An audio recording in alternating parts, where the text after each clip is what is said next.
This is the ultimate 5G speed test on Pixel 6, Galaxy S21, and iPhone 13. We're putting these phones head to head on 5G speeds on T-Mobile 5G, Verizon 5G, and AT&T 5G. We'll be testing everything from mid-band 5G to mmWave to see exactly how these phones perform. And what makes these tests interesting is the Pixel 6 Pro is using the Samsung Exynos 5123 modem or 5123. It's using a Samsung modem, whereas the Galaxy S21 and iPhone 13 are both using the latest modem from Qualcomm, the Snapdragon X60.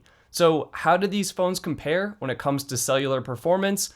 Let's find out. Starting off, we have the T-Mobile mid-band 5G speed test. All phones are getting great speeds here, as you can see, and T-Mobile is basically using band N41, which is what they got from Sprint from the Sprint T-Mobile merger. Let's go ahead and dive into these results here. You can see we have peak speeds across all of the phones ranging from 614 to 675 megabits per second. And yes, that puts Galaxy S21 in first place for T-Mobile mid-band 5G. It got speeds about 5% faster than Pixel 6 Pro and about 10% faster than iPhone 13. When we look at the average speeds of the three tests I ran, the speeds do drop a little bit, but the network performance is very similar. One thing I do want to point out is Pixel 6 Pro did get the fastest upload speeds here. It was about 20% faster than the Galaxy S21. Now, what were we actually connected to here? I used service mode on my Galaxy S21,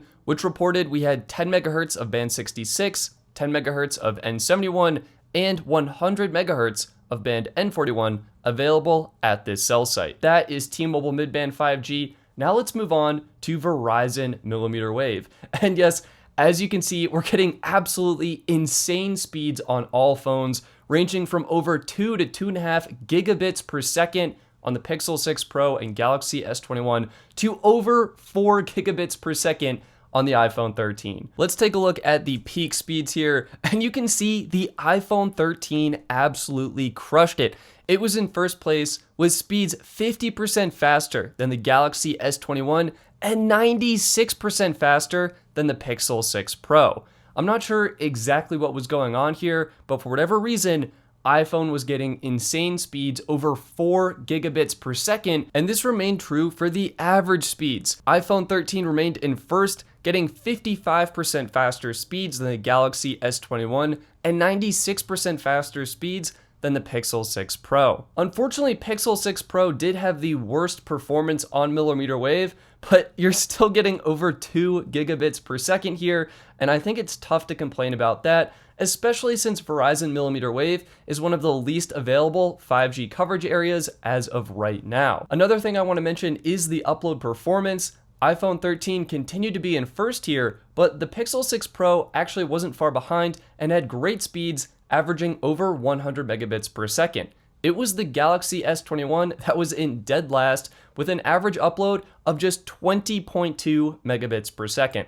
Now, unfortunately, Verizon blocks the Samsung service mode, so I wasn't able to tell exactly what we were connected to here. But with that said, let's move on to Verizon Low-Band 5G. That's really funny, actually. So now let's move on to Verizon Low-Band 5G. This is much more widely available on the Verizon network and is most likely the kind of 5G you're going to be connecting to on Verizon. So how do these phones perform? Well, they're getting decent speeds here, but the results are kind of surprising. If we take a look at the peak performance here, iPhone 13 remained in first place, but the Pixel 6 Pro actually swapped places with the Galaxy S21. It finished in second with significantly faster speeds than the Galaxy S21. In fact, it looks like the Galaxy S21 was in last with terrible performance despite having the same modem as the iPhone 13. And in terms of the iPhone performance, it was 21% faster than the Pixel 6 Pro and a whopping 235% faster than the Galaxy S21. And when we look at average performance, the speed gap narrows considerably. The iPhone was just 6.6% faster than the Pixel 6 Pro, but it remained a whopping 187% faster than the Galaxy S21. So why is the Galaxy S21 getting such slower speeds? Well, I think the answer is in what it was connecting to. If we take a closer look here, NetMonster is reporting it was connecting to 1900 megahertz or band 2 on Verizon. Or since this is actually a 5G connection, it would be band N2.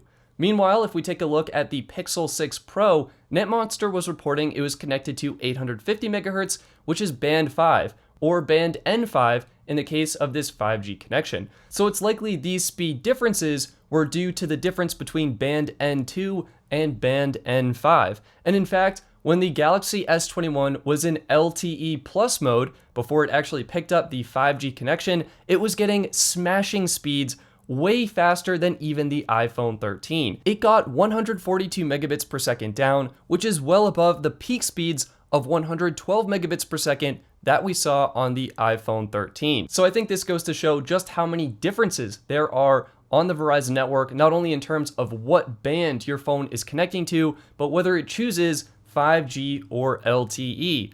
And in the case of Verizon, I have heard they've been improving the speed and performance on their low-band 5G network, but in the case of the Galaxy S21, it looks like possibly leaving the phone in LTE mode may give you faster speeds and performance. Of course, as with all things cellular, this likely varies based on your location and what you're specifically connecting to. Now, is this same thing true on AT&T's low-band 5G network? Let's find out. As you can see here, we're actually getting great speeds and performance on all phones, well above 200 megabits per second. And when we take a look at peak speeds, you can see the Pixel 6 Pro and Galaxy S21 shift positions again, leaving the iPhone 13 in first, Galaxy S21 in second, and Pixel 6 Pro in third. The iPhone got about 5% faster speeds than the Galaxy S21 and about 11% faster speeds than the Pixel 6 Pro. And when we look at the average speeds here, the averages do drop a little bit, but speeds and performance remain great across all devices. The iPhone was just 3.7% faster than the Galaxy S21 and 11.2% faster than the Pixel 6 Pro. And in terms of what these phones were connecting to, Samsung's service mode reported 20 megahertz of band 2 LTE and 5 megahertz of band N5, which is giving us that 5G icon in the status bar. So what are the 4 key takeaways from this video? Number 1, your speeds and performance will vary a lot based on your location and a variety of other factors. How congested the cell site is that you're connected to, what bands your cell site has, what the backhaul is, and so much more. So again, this isn't really a hammer down iPhone 13 has the best cellular performance, but more of a fun comparison. And as you could tell, we were getting great speeds and performance across all devices, so it really doesn't matter which one you pick, you're getting usable speeds across all of them. Number 2 is the 5G icon is a lie, especially for low-band 5G. There were many times I had 5G in the status bar, but NetMonster would report the phone wasn't actually connected to the 5G network. The 5G network was available and it was there, but the phone just wasn't maintaining an active connection to it. Why is this? Well, my best guess is that the phone was actually getting better speeds and performance on the LTE network. And this is basically what we saw with the Galaxy S21 on Verizon's low-band 5G network. You see, with LTE, your phones can do something called carrier aggregation. And this is basically like simple addition. The phones can add these speeds and throughput from, let's say, band 2 and band 5 and band 66, combine them together or aggregate them together to give you overall faster speeds and performance. On 5G, this isn't really available just yet. It's a newer technology, and so we're waiting for it to be developed in the newer modems. So for you to get the fastest speeds and performance, you may actually find you'll get faster speeds on LTE, at least until the 5G networks are more built out. Takeaway number 3, the iPhone 13 is doing something special for mmWave 5G on Verizon. I have no idea what or how or why, but even with the same modem in both phones, the iPhone 13 was getting 1.5 faster speeds than the Galaxy S21 with over 4 gigabits per second. And this was about twice as fast as the Pixel 6 Pro. So yeah, I have absolutely no idea how this is happening, but if you're an iPhone user, you can expect some crazy fast speeds on Verizon mmWave. That's not to say the other speeds are slow by any means, but yeah, you get what I'm saying. iPhone 13 doing something crazy on Verizon mmWave. And takeaway number 4, the biggest takeaway of them all, the Samsung modem, what is this called? The Samsung Exynos 5123 modem inside the Pixel 6 Pro can keep up. It had overall great speeds and performance on all 5G networks available here in the United States. It has excellent band compatibility, and you're not sacrificing, in my opinion at least, really any significant performance when you go Pixel 6 Pro versus the Qualcomm chip inside of the Galaxy S21 or iPhone 13.